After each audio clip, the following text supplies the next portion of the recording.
Ya, Anda kembali bersama kami pemirsa dan kita masih akan berbincang bersama dengan Prof. Lily Romli. Prof, balik lagi tadi. Seberapa besar sebenarnya Prof peran atau pengaruhnya dengan hadirnya tim ses ini, terutama dari tadi ya kalau kita lihat dari tim Pramono Anung dan Rano Karno yang menghadirkan beberapa nama selebriti di sini atau public figure. Seberapa besar sebenarnya ini akan menaikkan elektabilitas calon sendiri? Ya, mereka dengan sadar sebenarnya bahwa kan seperti dikemukakan oleh dua paslon ini, mereka kan khususnya untuk dari PDIP ini kan dia secara tiba-tiba kan bahwa mereka tadinya tidak siap untuk maju. Ya, untuk Rano aja kan rencananya dia akan maju di Banten, tapi kemudian ya dicalonkan oleh partainya di Jakarta. Nah, dengan kondisi yang mereka kemudian tiba-tiba tanpa persiapan yang matang, ya jalan pintasnya adalah kemudian merekrut para selebritas tadi, para public figure itu yang memang sudah dikenal khususnya untuk warga Jakarta gitu. Jadi konteksnya adalah untuk meningkatkan elektabilitas gitu dengan merekrut para selebritas itu, karena para selebritas itu kan sudah ada penggemarnya, sudah ada pengikutnya. Nah, diharapkan para penggemar dan pengikutnya itu memberikan dukungan kepada paslon yang menjadi tim pemenangannya tersebut gitu. Paling tidak di sana umpamakan calontong di organisasi pelawaknya.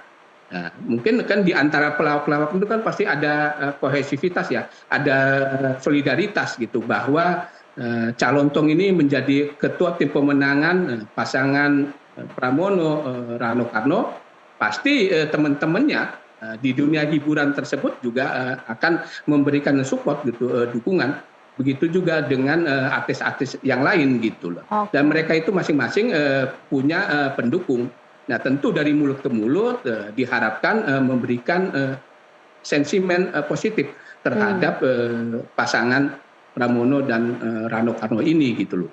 Dibandingkan mungkin dengan pasangan Ridwan Kamil dan Suswono gitu kan. Yang katanya tadi disebutkan tidak akan melibatkan tokoh-tokoh terkenal tetapi dari kalangan partai. Ya, tapi kita sudah tahu kan menjadi pengetahuan umum gitu loh. Ketika orang-orang partai itu dilibatkan dan selalu memberikan kritik, mesin politik itu nggak jalan, Mbak, gitu. Maka kemudian baik di dalam pilkada-pilkada di daerah lain, gitu, di tempat lain, maupun di dalam pilpres kemarin juga kan selalu dari tim relawan yang bergerak itu, bukan dari partai politik. Karena partai politik itu ya biasanya ya karena nggak ada ikatan yang untuk terkait dengan dirinya. Dan mengusung orang lain ya biasa-biasa saja kerjanya gitu loh. Prof, tapi kalau itu dari sisi baiknya, posisi positifnya. Tapi kalau dari sisi risikonya sendiri dengan menggunakan atau menghadirkan artis-artis ini, adakah mungkin risiko politisasi artis yang dapat memang nantinya akan merusak reputasi mereka sendiri?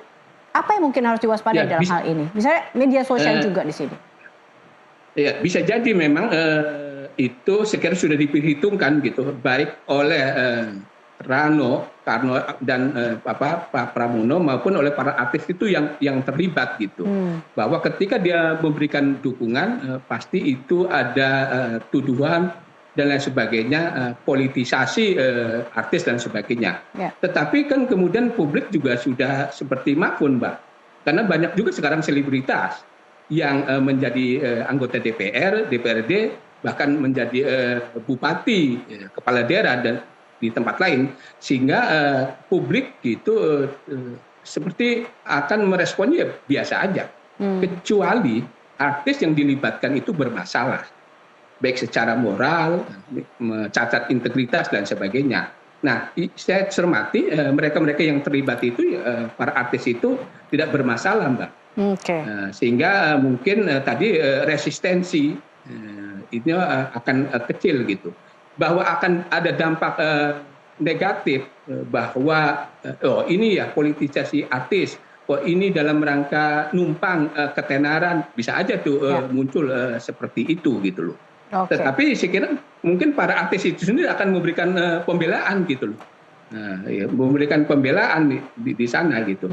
Memang katanya yang bisa kerja politik itu politisi aja gitu, para pengusaha aja ya, artis juga bisa gitu. Oke, Seperti oke. itu saya kira di sana. Nah, Oke. kenapa saya memberikan apresiasi yang positif gitu ya? Memang mestinya tidak ada lagi pengelompokan-pengelompokan itu.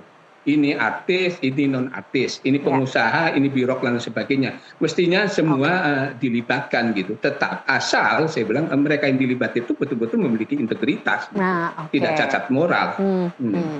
Jadi tetap dilihat backgroundnya seperti itu. Terakhir, Prof. betul. Romli, dengan situasi Jakarta yang saat ini, dengan ketiga paslon mengambil tagline tema yang berbeda-beda, ada Jakarta Menyala, kemudian Jakarta Baru, dan Jakarta Aman.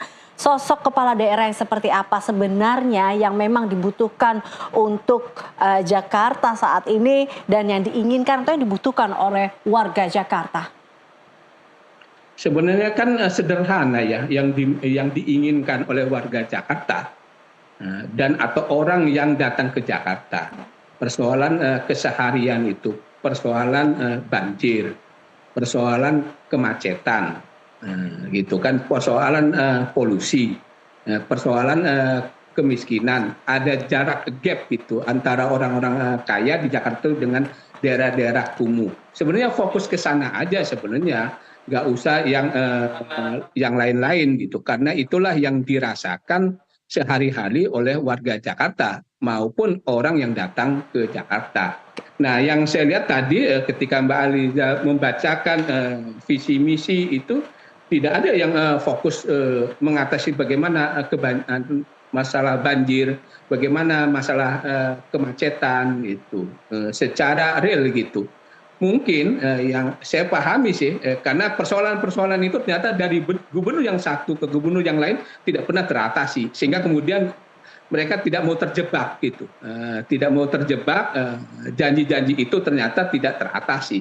Nah, mestinya tidak begitu lari persoalan itu, apalagi kemudian kan Jakarta tidak lagi menjadi ibu kota, akan lebih mudah mengatasi persoalan kemacetan, persoalan banjir gitu. Di sana saya kira. Oke. Jadi nampaknya memang ketiga-tiganya ini menurut saya ya normatif lah Mbak gitu.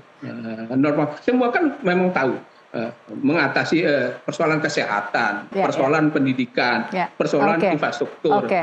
Nah, Baik, baik Prof, ya kita lihat memang kan tadi visi-visi masih akan mungkin berubah nanti sampai panjang masa kampanye, kita akan lihat nanti. Terima kasih. ya mudah-mudahan aja berubah Mbak gitu. Jadi lebih Oke. membumi. Oke. Lebih membumi yang dihadapi oleh warga Jakarta. Baik. Terima kasih Prof. Romli tentunya telah bergabung bersama kami. Sama Mbak Eliza.